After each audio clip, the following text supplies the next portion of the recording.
Muy buenas tardes, bienvenidos a Agenda Constitucional MOL TV. Hoy tenemos un tema muy relevante, de los que más se está discutiendo en la opinión pública y que viene también en continuidad con el que abordamos en el programa anterior. En esta oportunidad vamos a hablar de territorio y consentimiento indígena. Para abordarlo, como siempre, los lunes nos acompaña Marisol Peña, académica del Centro de Justicia Constitucional de la Universidad del Desarrollo. También estamos junto a Tomás Jordán, investigador del Observatorio Nueva Constitución, y Jorge Correa Sutil, abogado constitucionalista. Muy buenas tardes, ¿cómo están todos? Hola, Bárbara, ¿cómo buenas tardes a estás? Hola, mis todos. colegas. Muy ansiosa, porque estos son de los temas que más se han discutido y probablemente muchos estaban esperando que llegáramos a este capítulo, por lo que vamos a comenzar desde ya, vamos directo al grano. Si bien quiero anticiparle que el capítulo de descentralización y autonomías territoriales lo vamos a abordar en una próxima oportunidad, vamos a anticipar uno de los incisos del artículo para al menos enmarcar la conversación que vamos a tener en esta oportunidad, que tiene que ver con las autonomías de los pueblos originarios. En ese sentido, vamos a comenzar. Les quiero contar como elemento de contexto del artículo 187, una definición de las autonomías territoriales. Son entidades territoriales autónomas, las comunas autónomas, regiones autónomas y autonomías territoriales indígenas. Están dotadas de autonomía política, administrativa y financiera. Para terminarlo, no alcanzamos a proyectarlo ahí, pero justamente tienen, para la realización de sus fines e intereses, tienen personalidad jurídica de derecho público, patrimonio propio y las potestades y competencias necesarias para gobernarse en atención de interés general de la República, de acuerdo con la Constitución y la ley, teniendo como límites los derechos humanos y de la naturaleza. Eso era el artículo 137. ¿Ya? Y para continuar, ahora y hacer el vínculo con lo que vamos a abordar en este programa, ya nos vamos directamente a las autonomías territorial indígenas, que dice el artículo 234 en su primer inciso, es la entidad territorial dotada de personalidad jurídica, de derecho público y patrimonio propio, donde los pueblos y naciones indígenas ejercen derechos de autonomía en coordinación con las demás entidades territoriales. Es deber del Estado reconocer, promover y garantizar las autonomías territoriales indígenas para el cumplimiento de sus fines.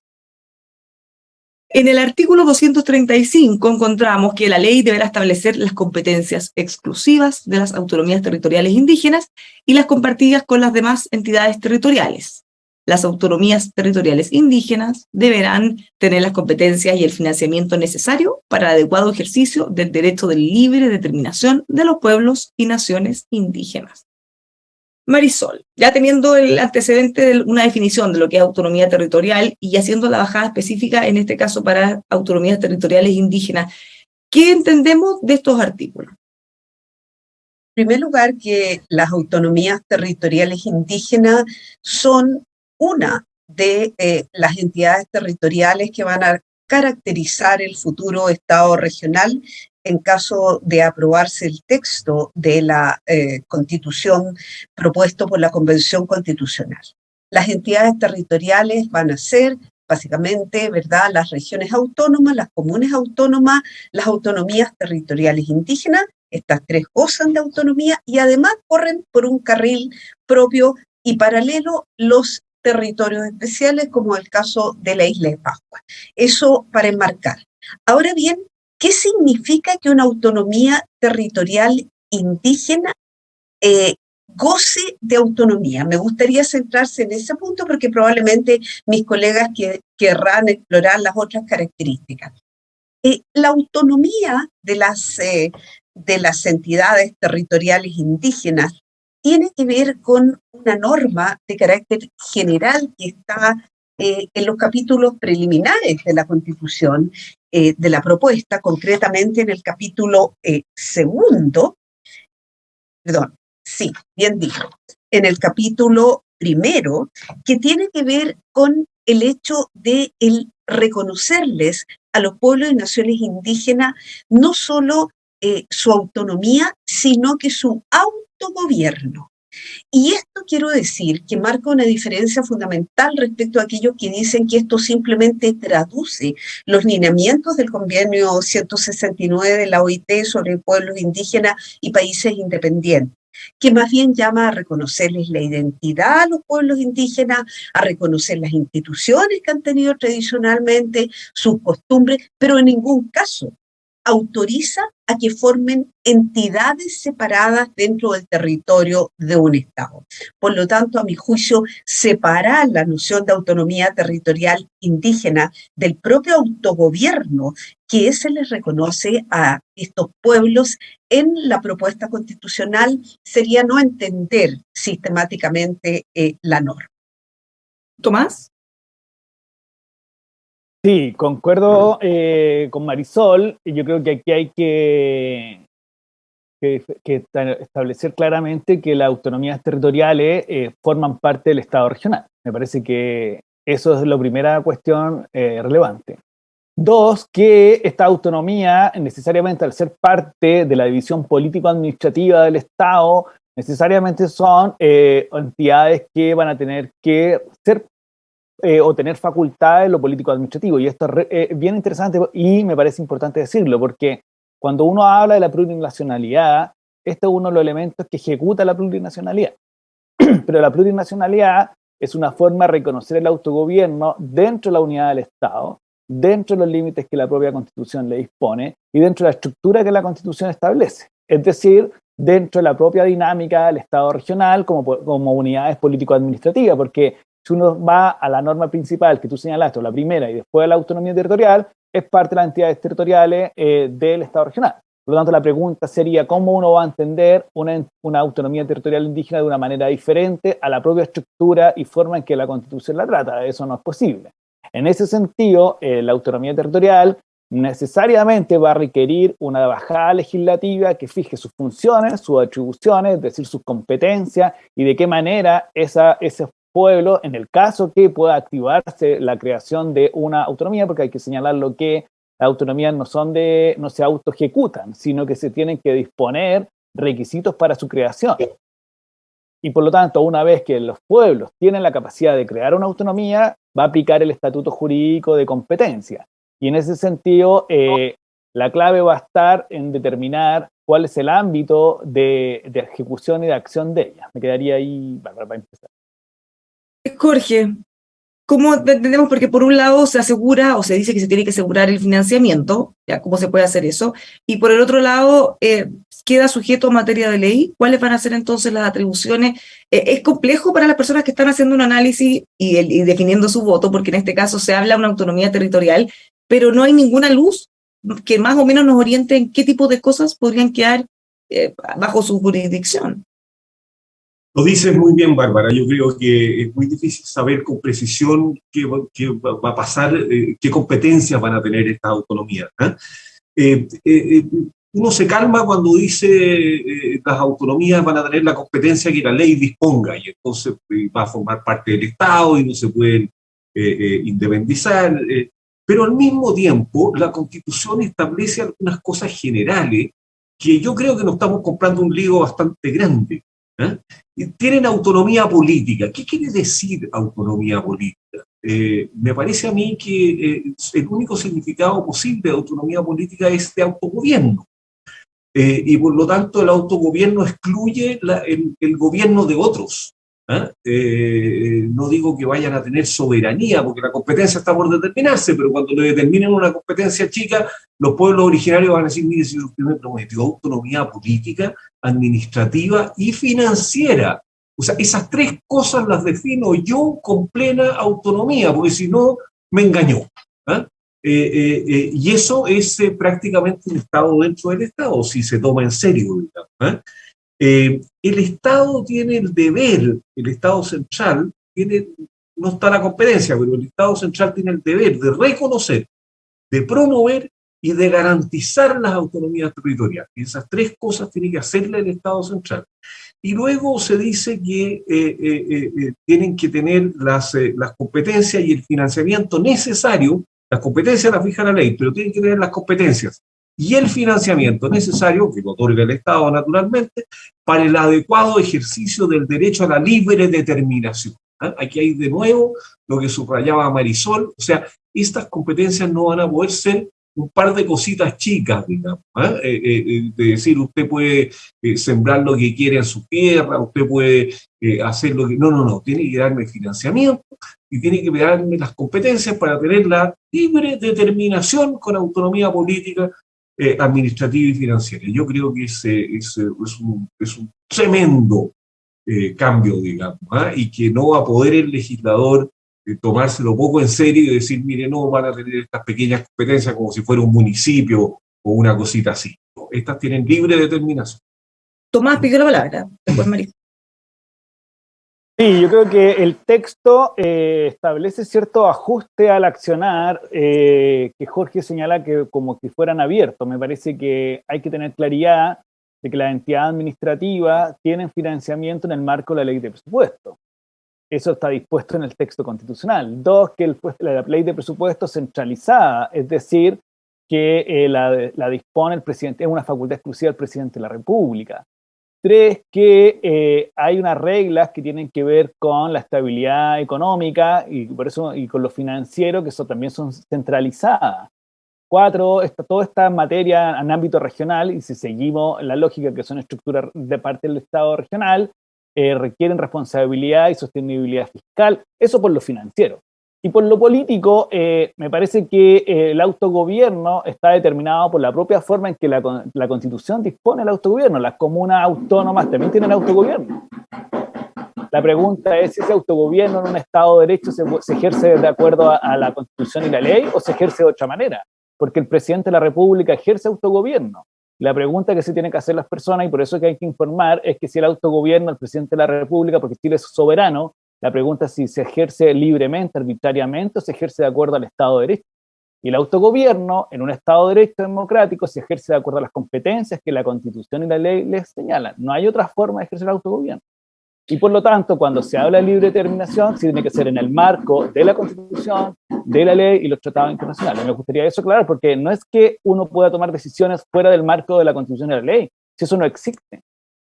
Eso es estar fuera del Estado de Derecho. Y la Constitución ampara el Estado de Derecho. Siguiendo el planteamiento que hace Jorge, Marisol, pensando en que ya asumamos esta autonomía que se defina por ley, todas las definiciones, las funciones, las atribuciones que ellos van a tener que enmarcarse también dentro del Estado de Derecho y dentro del respeto de todas las otras autonomías que ya están determinadas. Pero entonces, en lo práctico, ¿qué tipo de cosas podrían ser? Porque si nosotros vamos haciendo la escala, bueno, un Estado tiene, el gobierno tiene una función, los gobiernos regionales tienen otra, las comunas, las municipalidades tienen otra. Entonces, ¿esto va a estar enmarcado debajo de eso, por sobre una comuna? ¿Qué tipo de autonomías, para más o menos que la gente pueda dimensionar de qué estamos hablando? Porque si es que van a estar restringidas tantas cosas, como decía Jorge, bueno, ¿cuál va a ser entonces esta libre determinación en qué? A ver, Bárbara, primero que nada, a mí me parece que dentro de las 3 entidades territoriales que van a componer el Estado regional, sin perjuicio de los territorios especiales, estas 3 entidades territoriales comparten las siguientes características. Tienen autonomía política, tienen autonomía administrativa y tienen autonomía financiera. Ahora bien, las bajadas de cada una de estas cosas, de estas autonomías, en el caso de las regiones autónomas y de las comunas autónomas, yo diría que están bastante claras en la propuesta constitucional. En cambio, en el caso de las autonomías territoriales indígenas, caminamos con los ojos vendados. No sabemos, porque está todo entregado a la ley. Entonces, quiero decir, ojalá en una interpretación muy positiva como la que sugiere Tomás, desde luego, ¿en qué podría traducirse la autonomía política? En que debe reconocérsele sus propias autoridades. Ojo, en la Constitución se reconocen 11 naciones o pueblos indígenas. Las autoridades no son las mismas en cada uno de esos pueblos o naciones. Pongamos un ejemplo. En el caso de los pueblos mapuches son los lomos, en las comunidades, digamos, que ellos mantienen hasta el día de hoy.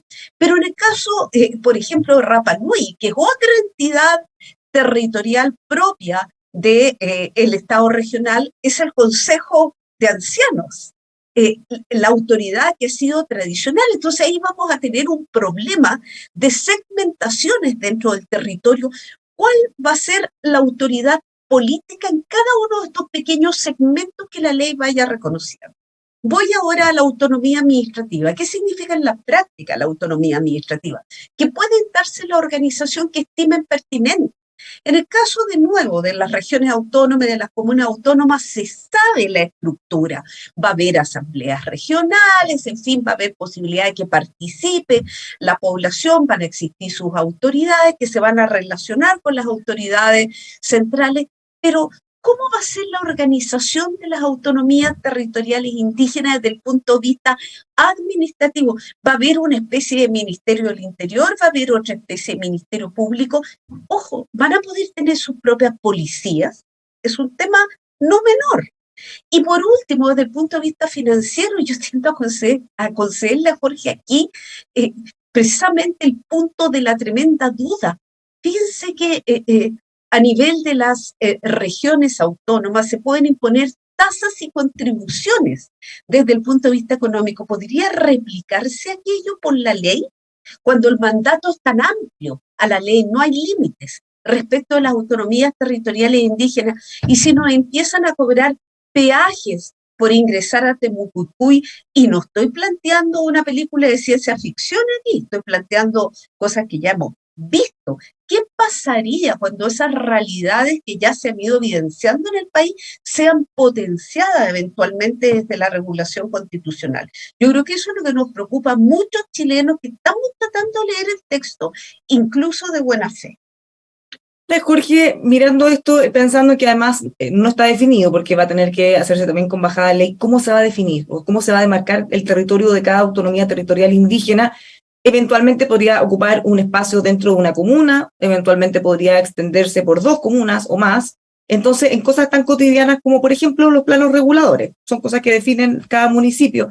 ¿Qué pasaría ahí entonces? ¿O qué podría eventualmente pasar? Porque estamos especulando. Ellos podrían definir su propio plano regulador, tendría que ser distinto del de la comuna, por nombrar algunas de las cosas más evidentes o más claras que se definen en cada municipio.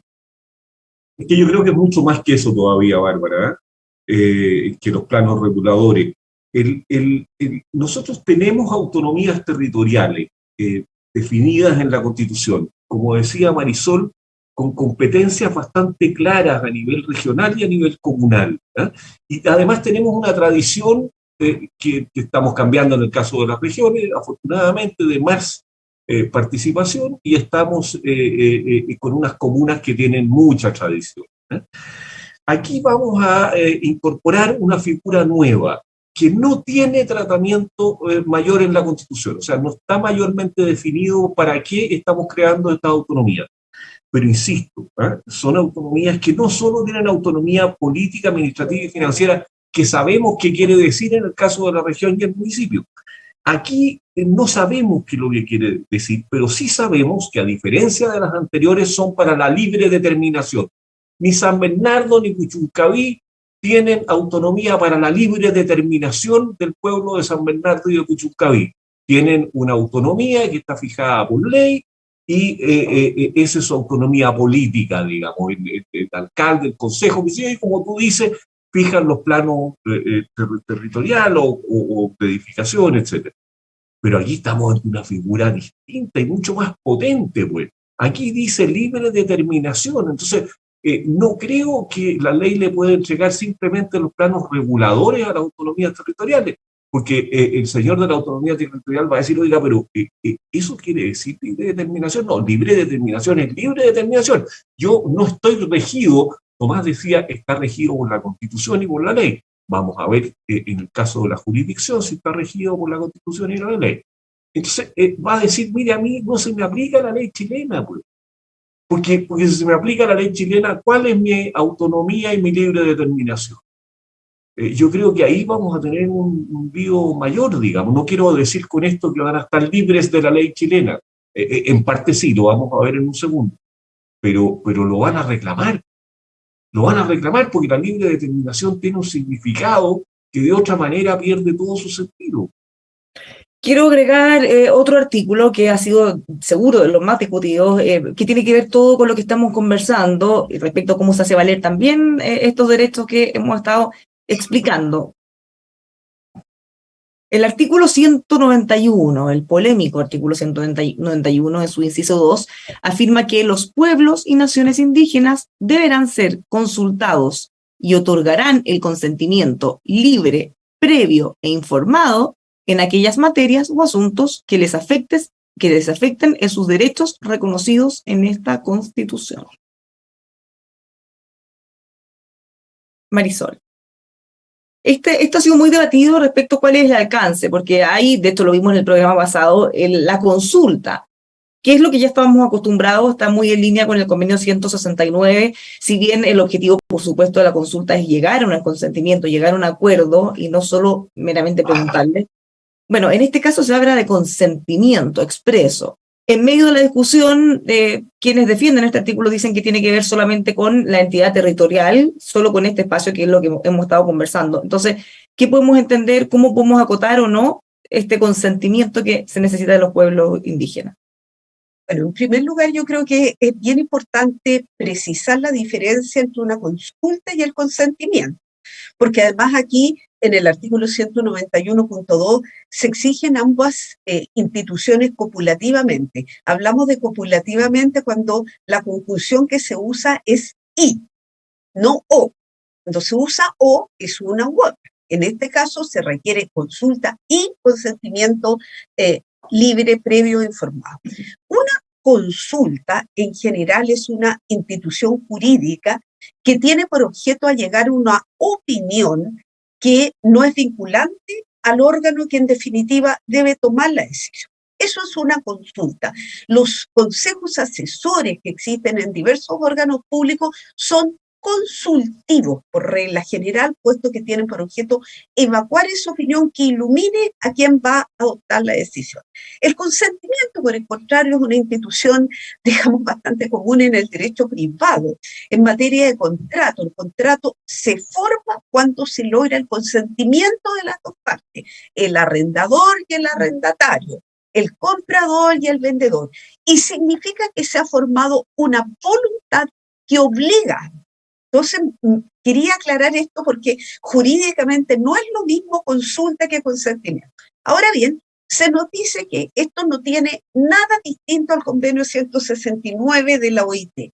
Pero en verdad, el convenio 169 de la OIT, en su artículo 6º, establece que los gobiernos deberán consultar a los pueblos interesados mediante procedimientos apropiados a través de sus instituciones representativas cada vez que se prevean medidas legislativas o administrativas susceptibles de afectarles directamente. Medidas administrativas o legislativas, eso tiene un contexto bastante acotado y que además les afectan directamente. De hecho, cuando el Tribunal Constitucional en el año 2003 se pronunció sobre la ley de pesca que se estaba modificando, se dijo efectivamente aquí no se tenía que haber consultado necesariamente a los pueblos indígenas porque se estimó que las materias de la nueva regulación no les afectaban directamente. Uno puede o no puede estar de acuerdo, pero ese es el concepto del convenio 169. La pregunta es si el convenio 169 también permite exigir el consentimiento. Y ojo, en el artículo 16 sí lo menciona, pero solo cuando se trata de pronunciarse sobre el traslado y la reubicación de los pueblos indígenas cuando se estime necesario. Solo en ese supuesto, que como ustedes podrán ver de la sola lectura en 191.2, es mucho más acotado, podría exigirse el consentimiento previo, libre e informado. En consecuencia, desde mi punto de vista, no existe ningún convenio internacional vinculante. Ojo, porque está la Declaración de Naciones Unidas sobre los pueblos indígenas, que es simplemente soft law, o sea, son orientaciones. Pero un tratado vinculante que nos obligue a exigir el consentimiento previo, libre e informado, solo se daría en el supuesto que acabo de recordar del artículo 16 del convenio 169.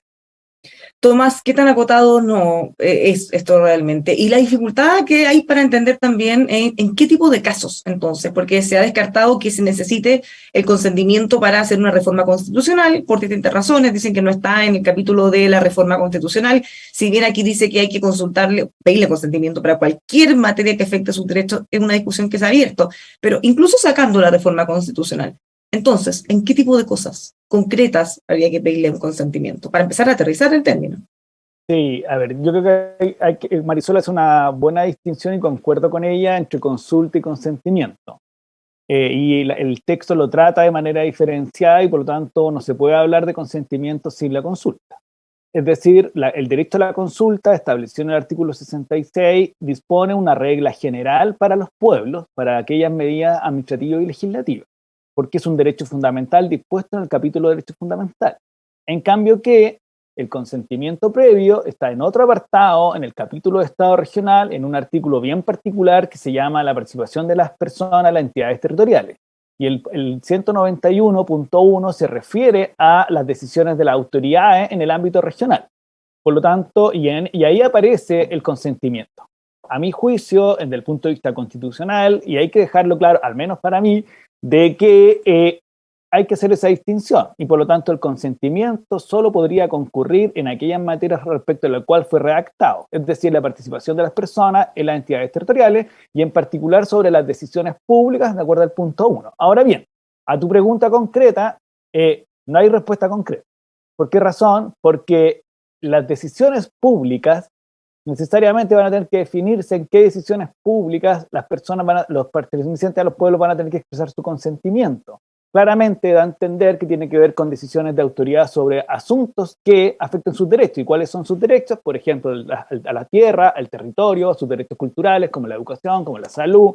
En el fondo, pero cualquier cosa podría caer en esa característica, entonces. Cuando cosa que ocurra en el territorio. En el caso que haya un territorio indígena. En el caso que lo haya. Porque hoy día hay tierras y no hay territorio. Por lo tanto, si esa decisión pública afecta a las tierras indígenas en una comunidad, habría que ver consentimiento. Necesariamente cuando una decisión pública. Pero si la decisión pública no tiene que ver con los pueblos, no necesariamente requiere consentimiento. Eso es lo que quiero decir, que como se refiere a sus derechos, la clave está en determinar en qué espacios existen esos derechos. Uno, cuando se crea una autonomía territorial, eventualmente cualquier cuestión que tenga que ver con ella requerirá su consentimiento, sí, porque afecta a sus derechos constitucionales, a la autonomía y a la autodeterminación en el marco de la Constitución. Pero hace algunas semanas, Jorge, la convencional Beatriz Sánchez decía, porque esta pregunta se la hemos hecho a todos en realidad, sí. Y ella respondía que, por ejemplo, alguien para instalar un negocio, eventualmente tenía que pedir el consentimiento de los pueblos originarios. Entonces, si es que ese va a ser el nivel de necesitar un consentimiento, bueno, va a ser complejo en los lugares donde se declaren autonomías territoriales indígenas, que además vive gente que no necesariamente pertenece al pueblo que practica la cultura. ¿Pero un negocio dónde? Porque si yo tengo dentro de la autonomía territorial indígena, estamos asumiendo. Eventualmente, dentro de la autonomía, asumiendo que la autonomía territorial, habrían otros pueblos o ciudades, pueblos que hoy día existen dentro de ella, ¿no? Esa es la figura. Y por lo tanto, si tú quieres tomar una decisión de autoridad pública, no sé, no. Eventualmente sí, eventualmente no, porque depende en qué materias tú le vas a... ¿En qué decisiones públicas va a requerir el consentimiento? Si esa es la clave. Dos claves. ¿Cuándo el legislador va a decir en qué decisiones públicas? Y después, ¿qué se va a entender por decisión pública? A priori, me parece que hay cuestiones que son evidentes, que en el fondo, dentro de una comunidad, me parece clave. Dentro de si afecta sus derechos, no sé, en materia de agua o en materia de su propia cultura, no sé, en la educación, me parece que habría que expresar su consentimiento porque lo dice expresamente la Constitución. No sé si sí.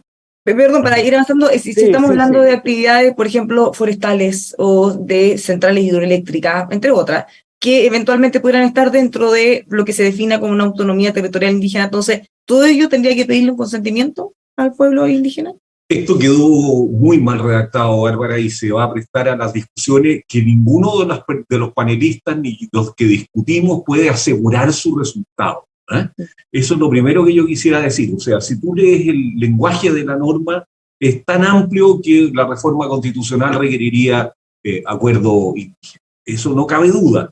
No cabe duda tampoco que hay otras normas en las cuales está la consulta y no la participación, y esta participación, este consentimiento, perdón, está solo en el ámbito territorial. Entonces tiene razón Tomás de que ahí hay un buen argumento para decir no, si está limitado al ámbito territorial.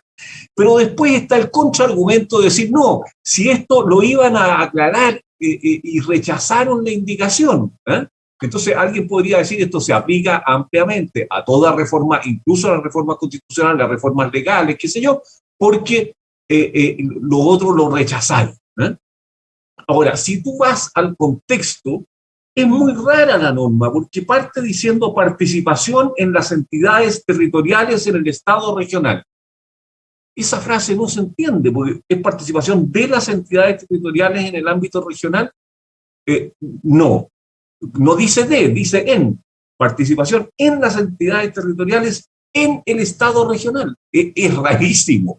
Entonces, si yo quiero aplicarlo a esto, digo, es una participación, el consentimiento se requiere solo para cuando haya problemas en las entidades territoriales, o sea, toda participación en el Estado regional, o las dos cosas. No puedo saberlo, voy a tener un juicio, pero de todas maneras, o sea, tiene dos juicios, tiene dos discusiones que son imposibles de resolver de antemano. Y luego tú tienes el ámbito, digamos. Y yo quisiera, antes de saber si es la minería o, o lo forestal, o qué sé yo, decir, mire, en cualquier ámbito esto es descabellado. Es descabellado. En la democracia no hay ningún pueblo, organización, territorio o lo que usted quiera que tenga capacidad de veto. Tienen derechos, pero no tienen capacidad de veto. Y aquí hay una capacidad de veto, en el ámbito nacional o en el ámbito territorial. Me da lo mismo. O sea, no me da lo mismo, digamos, pero es muy grave. Es muy antidemocrático esta cosa, ¿eh? Otra cosa es que Naciones Unidas diga, mire, cuando usted va a hacer traslado de los pueblos originarios desde sus tierras a otro lugar, pida su consentimiento. Bueno, claro, estamos en una cosa gravísima en la cual estás desplazando un pueblo originario, pues. Pero esto así es completamente descabellado. O sea, no lo tiene ni Bolivia, no lo tiene Ecuador, no lo tiene ningún país del mundo. Esto de que un pueblo tiene que dar el consentimiento para las medidas. Ahora, ¿cuáles son las medidas? Todas aquellas que afecten ámbito territorial o ámbito nacional, está la discusión, ¿no es cierto? Todas aquellas que los afecten en sus derechos. Entonces tú me dices, mira, para poner un almacén, para el bosque, para talar el bosque, bueno, dependerá juicio a juicio de la invocación que hagan de decir esto afecta a mis derechos o no afecta a mis derechos. Poner el almacén difícilmente va a poder argumentarse que afecta a los derechos, pero forestar una tierra yo creo que va a ser más o menos fácil sostener de que afecta a los derechos. Marisol. ¿Puedo agregar un punto? Por supuesto. Fíjense que mientras escuchaba a Tomás y a Jorge, estaba pensando en una hipótesis en la que, a mi juicio, indudablemente, ante una reforma constitucional, se tendría que requerir no solo la consulta, sino que el consentimiento previo, libre e informado. ¿Y cuál es esa hipótesis? La modificación de este artículo 191.2. Pues. Vale decir, en el caso de aquellos que en Chile están promoviendo la tesis del aprobar para reformar, supongamos que triunfa aquello, y una de las materias que se decide reformar es esta norma del 191.2, que como bien dice Jorge, está mal redactada y de una indeterminación que ni siquiera se compatibiliza con el convenio 169. ¿Saben lo que ocurriría vigente que fuera la nueva constitución? Que habría que justamente para reformar esta norma, miren la paradoja, exigir previamente la consulta y además el consentimiento previo, libre e informado. Porque de alguna manera se podría estimar que se están afectando los derechos de participación de estas autonomías territoriales en el contexto del Estado regional. O sea, realmente ahí nos metemos en un zapato chino. ¿Tomás? Sí, yo concuerdo con Jorge en que la norma es difícil. Y en ese sentido me permito no coincidir con Marisol en su interpretación de recién. Básicamente porque una lectura del 191 tiene que ver con las decisiones dentro del Estado regional, y esto se refiere fuera del Estado regional, se refiere al Estado nacional. Por lo tanto, cuando tú tomas una norma constitucional, necesariamente está reformando el Estado, no necesariamente es una decisión dentro de las autoridades propias del Estado regional, que podría ser el gobierno regional, la asamblea regional, la comuna autónoma, la entidad territorial. Me parece que esa distinción es la que al menos me parece que se lee del texto en cuanto a, y por lo tanto la pregunta sería cómo una reforma constitucional que no está dentro del ámbito de una entidad regional, pero que sí afecta, pero que no está dentro, podría ser necesariamente ser consultada, porque distinto es lo que venimos hablando, una decisión sobre una inversión, eventualmente forestal o minera, que está dentro de un territorio, que va a tener que tomar una decisión esa autoridad regional, ya sea la comuna o en este caso la autoridad territorial indígena. Tú dices, ojo, aquí pareciera afectar los derechos de los pueblos. Entonces ahí se genera la disputa sobre si hay consentimiento o no. Pero cuando es una decisión nacional, la pregunta es en qué tendríamos que trasladar que toda decisión nacional podría necesariamente impactar, y eso es una vuelta distinta, creo yo, al menos en ese punto.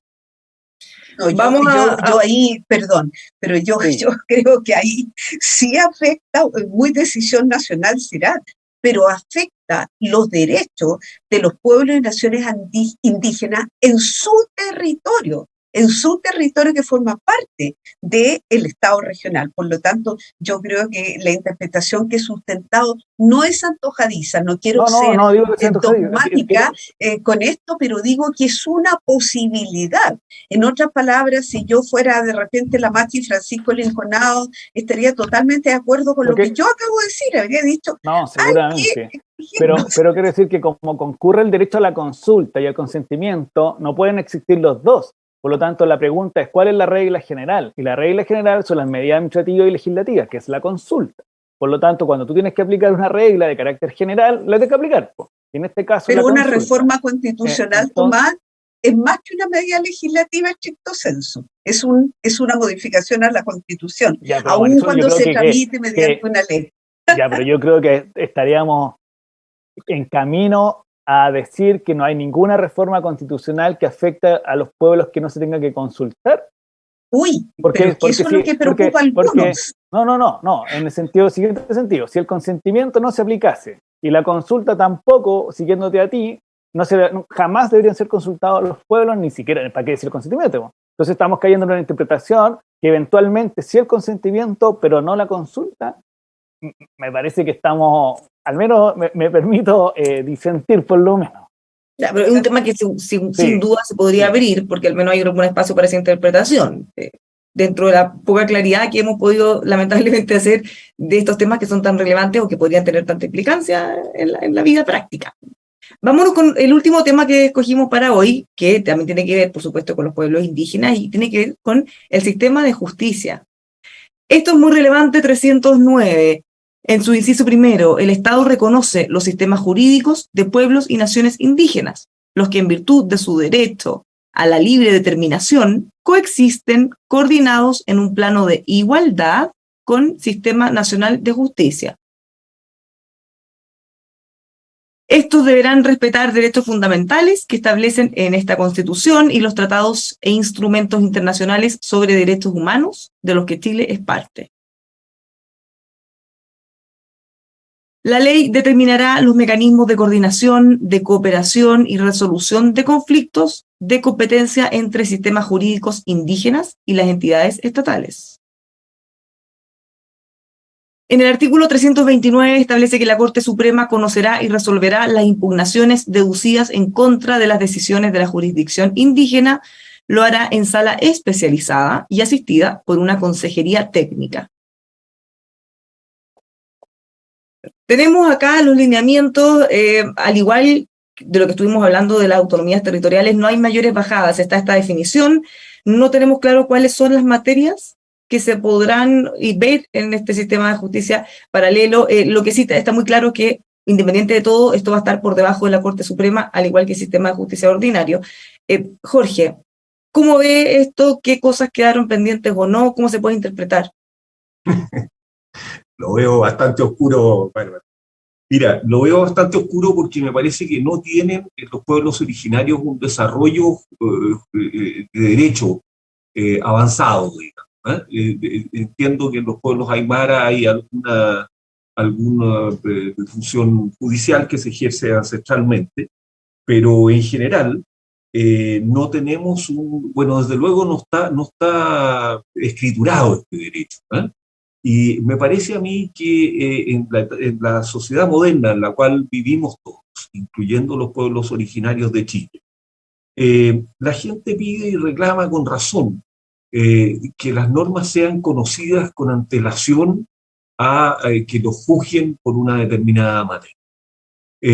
Y no habiendo un derecho indígena, el hecho de que se le reconozca y ahora se instaure una jurisdicción con competencia todavía desconocida, no sabemos en qué materia va a poder juzgar, me parece a mí que puede ser extraordinariamente preocupante si en ese pueblo no hay un conocimiento de la costumbre, digamos, que haga plenamente conocido el derecho. Y como me parece que no lo hay, puedo estar equivocado, pero me parece que no lo hay, creo que esto se va a prestar para todo tipo de arbitrariedades por parte de quienes ejercen jurisdicción.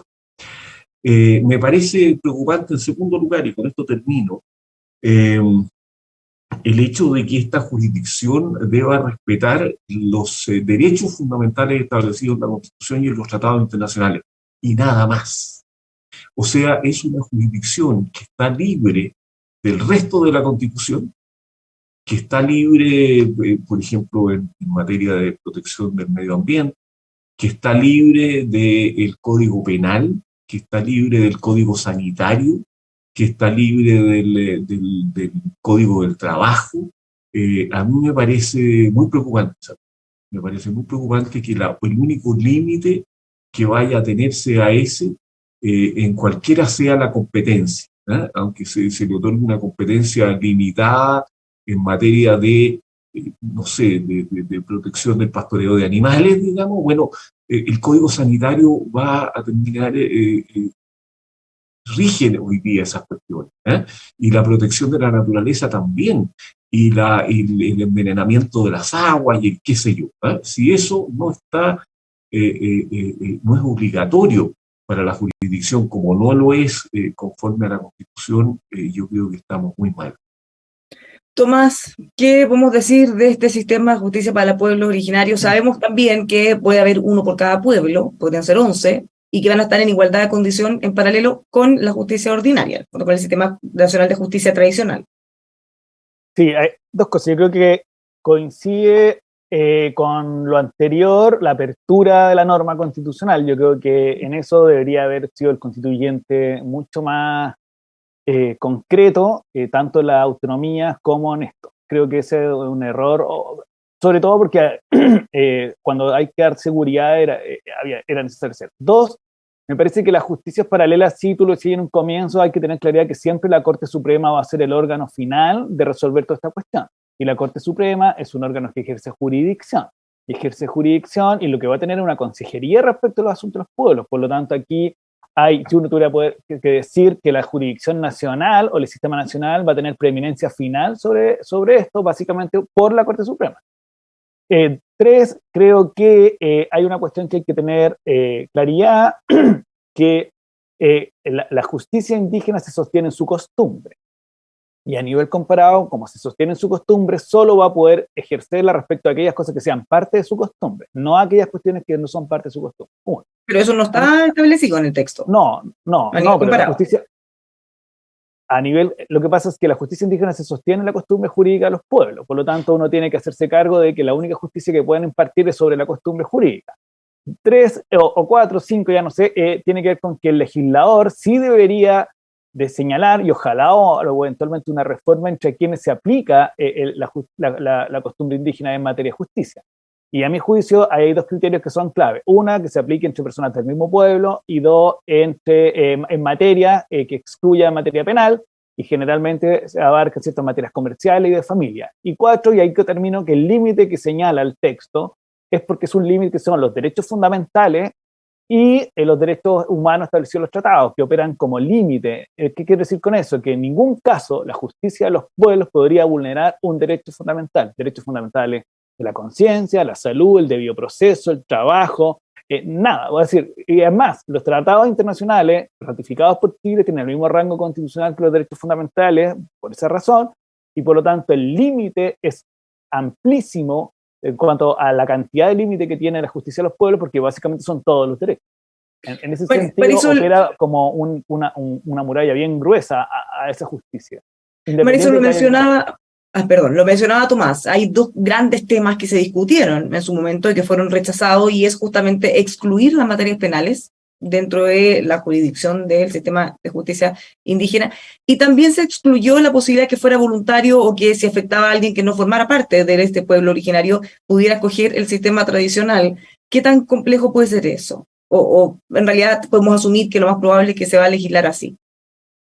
Bueno, yo escuché en un programa de televisión a un diputado decir, no se preocupen si nosotros en la ley lo vamos a establecer así, pero no se sabe cuánto se va a demorar en la tramitación de esa ley, y capaz que ese diputado ya ni siquiera forme parte del Congreso de Diputadas y Diputados. Por lo tanto, es bien difícil afirmar cosas que no necesariamente van a depender de uno. A ver, yo creo que en el fondo aquí el problema de lo que se denomina pluralismo jurídico, y que está bien conceptualizado, porque van a existir tantos sistemas de justicia indígena como pueblos indígenas, 11. En principio están reconocidos en la Constitución, sin perjuicio que se reconozcan otros con posterioridad. Entonces imaginémonos 11 sistemas de justicia indígena, con sus propias autoridades, con sus propias costumbres y tradiciones ancestrales, que varían de pueblo en pueblo. ¿Qué es lo que se afecta? Dos de los valores que son fundamentales en materia jurídica, que son la certeza y la seguridad jurídica. Jorge lo decía hace un rato atrás, la tranquilidad que hoy día tenemos todos en Chile es que si nos demandan, uno sabe de antemano quién le va a tramitar esa acción que se dirige contra uno, ¿cierto? Va a caer en un juzgado de garantía, si es una materia penal, en un juzgado de familia, si es una materia de orden familiar, o en un juzgado civil si se refiere a materias, por ejemplo, de indemnización de perjuicios. Aquí no sabemos porque va a depender, de cuál es el pueblo que quiere instituir jurisdicción sobre el asunto que se va a juzgar. Queda totalmente abierto. Y en segundo lugar, lo que es más delicado es que nosotros también sabemos de antemano cuál es el procedimiento con arreglo al cual se nos va a juzgar. Para quienes nos están escuchando, esto no es menor, porque usted va a saber qué plazo tiene para contestar la demanda. Usted lo sabe desde antes. Usted va a saber qué pruebas puede esgrimir. En cambio, en un sistema de costumbres ancestrales, donde las reglas no están escritas, donde no se conoce de antemano, es como muy similar a lo que se denomina tribunales ad hoc. Listo, usted cayó bajo la jurisdicción y nosotros le aplicamos las reglas que usted no ha tenido oportunidad de conocer antes. Eso es muy contrario a la más elemental certeza y seguridad jurídica. Pero yo quisiera agregar, además, o comentar algo que dijo Tomás, de si la Corte Suprema, la intervención de la Corte Suprema nos puede dar seguridad realmente de que se compatibilice adecuadamente la justicia indígena con los tribunales o la jurisdicción de los tribunales que señala la ley hasta hoy. Y a mí no me parece, porque la Corte Suprema entra a intervenir cuando las decisiones de la justicia indígena son impugnadas. O sea, a usted ya lo juzgaron, porque manejando por una ruta en la zona sur, particularmente en la Araucanía, usted pasó a llevar un canelo, sin quererlo, por supuesto, a usted ya lo juzgaron. La Corte Suprema entra a intervenir cuando ya existe la sentencia, Bárbara. Y en este caso en una sala especializada de la Corte Suprema. Naturalmente es una sala especializada con asesoría de consejero indígena, pero quiero decir que usted ya está condenado en principio. No sé si me explico. Es muy distinto a que las reglas, como sí lo hace la Constitución boliviana, estén de antemano escritas en la Constitución. Si usted abre la Constitución boliviana va a ver que allí se sabe de antemano a quién se le va a aplicar la justicia indígena, en qué territorio se les va a aplicar y sobre qué tipo de materia. No es que vayamos a quedar supeditados que la ley excluya las materias penales, capaz que las materias tributarias, nada se sabe de antemano. Tomás, en este escenario, ¿cuántas cosas o cuán probable es llegar también a la Corte Suprema? Porque, por ejemplo, hay convencionales que nos han dicho, puede ser, y por eso lo rechazaron, dejar las materias penales fuera, que algunas, los delitos menos graves, hurto, entre otros, por ejemplo, pudieran sí quedar en su jurisdicción. Entonces, ¿qué porcentaje o qué tan fácil es llegar a la Corte Suprema? Porque al final, claro, se pone como una garantía, pero ¿qué tan real es esa garantía? A ver, parto por el final. El caso de los delitos menores ocurre en el caso que citaba Marisol de Bolivia, partiendo por ahí. Pero dos, yo creo que, a ver, voy a tratar de ser directo. Si uno no pertenece a esos pueblos y uno ocupa lo que ocurre en el derecho comparado, porque es la única referencia que tenemos, y la referencia a las costumbres jurídicas de propio de los pueblos internas, uno no debería participar de la justicia de los pueblos. ¿Ok? Punto uno. Por lo tanto, me parece una referencia a que todos vamos a ser juzgados por la justicia de los pueblos cuando eso no ocurre en el derecho comparado. ¿Ok? Y en el derecho interno hasta ahora, las costumbres que se han aplicado en distintas áreas, por ejemplo en Rapa Nui, o por ejemplo en el sur, que a veces se toman ciertas consideraciones, nunca se ha dispuesto. Me parece que es, por lo menos, previsualizar un escenario que es muy probable que no ocurra. Porque es una decisión que el legislador tiene que tomar respecto a aquellas cuestiones. Por lo tanto, si el discurso público de los legisladores vigentes, y yo concuerdo con Marisol que puede ser este o el siguiente, no sabemos cuándo, en eso estoy 100% de acuerdo, vienen señalando que va a haber ciertas restricciones bien claras sobre quiénes y en qué materia, y eventualmente excluir la materia penal, me parece que nosotros deberíamos seguir ese razonamiento y no pensar que todo se nos va a aplicar. Porque en el fondo, al final del día, lo que estamos haciendo sería más bien visualizar escenarios que están más lejos de la realidad que la realidad. Lo que es la realidad es que el legislador tiene que resolverlo. Lo que es la realidad es lo que a nivel comparado pasa, que se le aplica entre personas del mismo pueblo y generalmente en materia de familia. Lo que es la realidad en el derecho comparado es que tiene límites fuertes, que tienen que ver con los derechos fundamentales de las personas y los tratados. Y lo que es la realidad en nuestro sistema es que si usted que pertenece a un pueblo y no está conforme con la decisión que tomó su autoridad ancestral, puede recurrir a la Corte Suprema. Y lo que es la realidad, a mi juicio, que lo que hay que excluir es que todas las materias están incluidas porque se lo escuchó un convencional, que todo estaba incorporado, menos los derechos fundamentales, porque era el único límite que disponía el texto constitucional. Por lo tanto, me parece que, al menos para mí, para eso partí diciendo que debería haberse dado más seguridad, que deberían haber estado dispuestas las materias, que debería haberse excluido la materia penal. No me pierdo en eso, por decirlo de alguna manera. Pero tampoco me parece que podamos avanzar hacia unas hipótesis que lo más seguro, por la propia contexto en el cual se ha discutido, no vayan a estar. ¿Okay? Jorge, para cerrar. Yo creo que lo cierto es que no sabemos en qué materia se va a aplicar y a qué persona se va a aplicar. Yo quiero confiar con Tomás, digamos, de que el legislador va a ser razonable y que se va a aplicar solo en ciertas materias que no van a ser las penales dentro de los pueblos originarios y solo a sus miembros. Ahora, no idealizo, Bárbara, o sea, con el nivel de incerteza que señaló Marisol, también pienso que típicamente toda autoridad tiende a abusar de su poder. En un lugar donde además rige su gobierno con plena autonomía, como decíamos recién, yo creo que vamos a visualizar muchos abusos, muchas injusticias. No creo que por ser pueblos originarios y tradicionales la gente esté libre del abuso y de poder. Y me parece que si eso ocurre, como yo creo que va a ocurrir por la naturaleza humana y no angelical de los pueblos originarios, igual que cualquier otro pueblo, me parece que llegar a la Corte Suprema es muy difícil. Es muy difícil, es cierto que hoy día hay litigación digital y qué sé yo, pero es largo, es relativamente caro, no es fácil encontrar abogados, y si hay una situación de abuso al interior de un pueblo originario, no va a ser fácil tampoco conseguir ese abogado y llegar a la Corte Suprema. Hay un problema de tiempo, pero también hay un riesgo de ser mal visto o de represalia abiertamente. Entonces yo creo que estamos comprándonos un riesgo de abuso muy peligroso para los propios pueblos originarios. No creo Bueno, que estemos hemos, dándole una ventaja, porque no como tienen hemos esa conversado, tradición de costumbre de derecho, no la tienen. Entonces es más probable el abuso que la situación angelical que algunos ven. toma, solo unos segundos para que nos tenemos que ir. Marisol también sí que quiere decir algo para cerrar.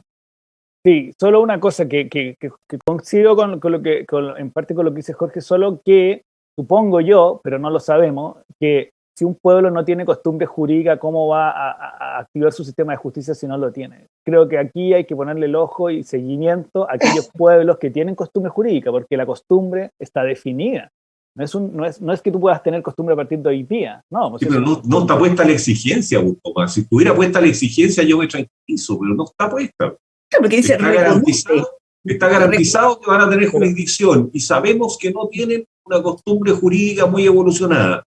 No, yo lo entiendo que pueden haber cuestiones de la costumbre que atenten o que puedan afectar como los derechos fundamentales o los avances civilizatorios. Ha pasado en otros países, por eso lo cito, no en el caso chileno.